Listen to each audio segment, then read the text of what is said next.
we like think about it now, because like being older and having families and stuff, is like going out and like having a purpose. Like don't just go. We used to go somewhere and just stay for days, and now it's like go places where people like hopefully want to see us and like make an impact. But yeah, like I think that these shows more than anything like have been really they're like been impactful on us. Like I think that like seeing how people have reacted and like how energetic it is has been really cool. I don't think that we haven't figured out. I think that one of the things that us, and I would say one of the things that we do,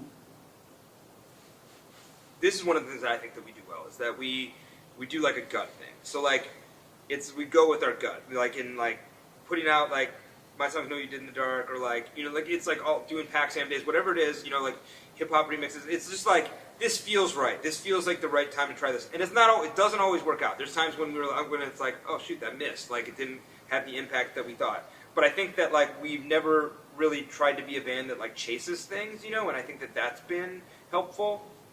I also think it's weird for us because we're like one of those like in between bands where like, so we're not like. There's bands I know that are like kind of like just starting now and like, or have had one big record or something like that. But we're also like I played tennis with some of the guys from like the Foo Fighters, like wives and stuff, and I'm like kind of like we're not like the Foo Fighters, like we're like juniors in high school or something, you know what I mean? Like we're not. So it's like a little bit of a weird place to be because I think we have to like our legacy is important at this point, but like it's like I feel like in some ways like artistically or creatively we've just like hit our stride. So it's like it's a very weird position to be in, and I'm also like I don't know who are bands like who are our like bands that are like-minded bands for us now, or like who are the bands that like you would say is a colleague now, and it's like interesting to try and figure that out.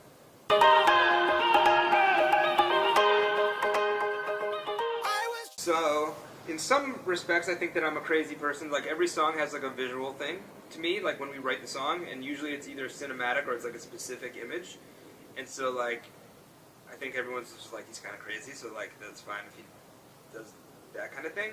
But then I think we try things. So like the llamas were basically. So the idea with the llamas was,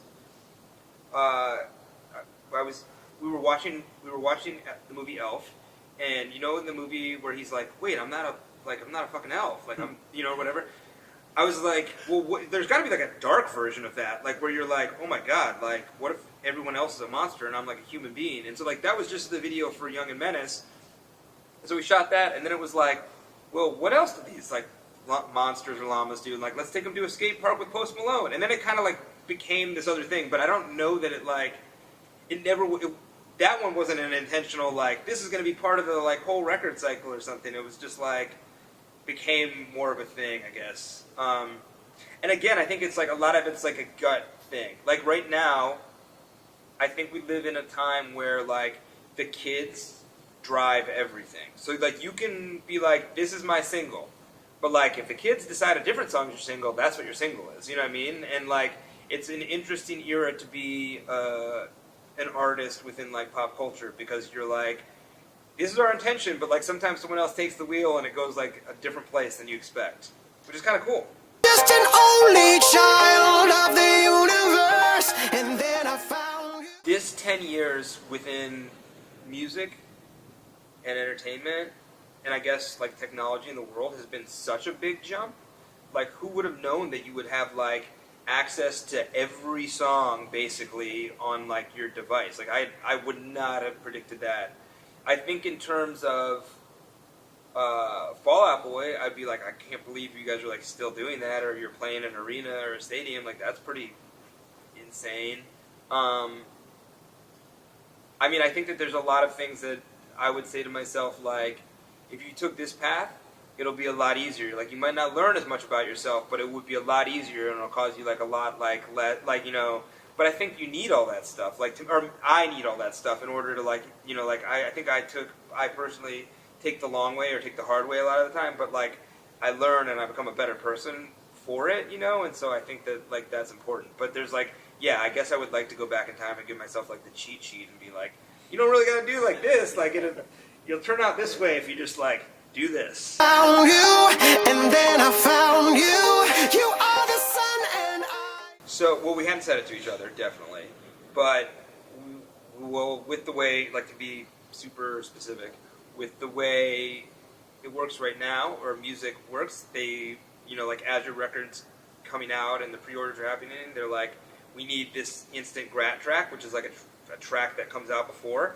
And we got to the point where it was like, we need this one, and it was like, oh wow, this song's like, we don't have a song that's good enough to be one, And that was the like, holy shit, we have to like pump the brakes on this thing, because like, if we don't have that, then we definitely don't have the album, and like, then it became like a conversation of like, what do we do? And like, it's either you put out a record you don't believe in, or it's any other alternative. So we picked like any other alternative, But it was good. It was like literally, I personally got bummed out on it because I feel like letting people down like really is like really hard on me.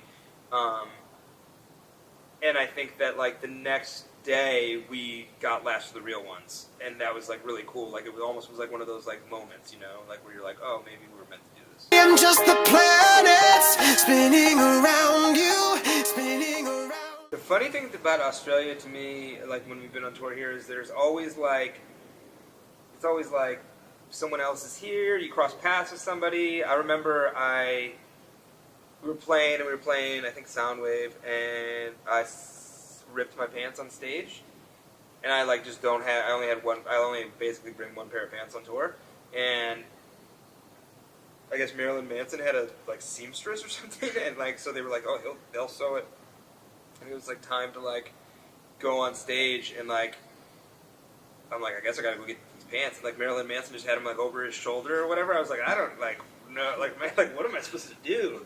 And I just got the pants, but like I was like, I don't really, like, and it's kind of cool like the people that you cross paths with, like Australia is like an interesting place because, or to me, because like it's so far away from us in the States that you grow up, and like we grew up with like Alexander, the Terrible, Horrible, No Good, Very Bad Day, which is not the movie version, but like just like the like these ideas, and so it's like this like fantastic place in your head, and it is a fantastic place, but it's like this like, so it's kind of cool to be able to come over here as your job, and I don't know, meet kangaroos.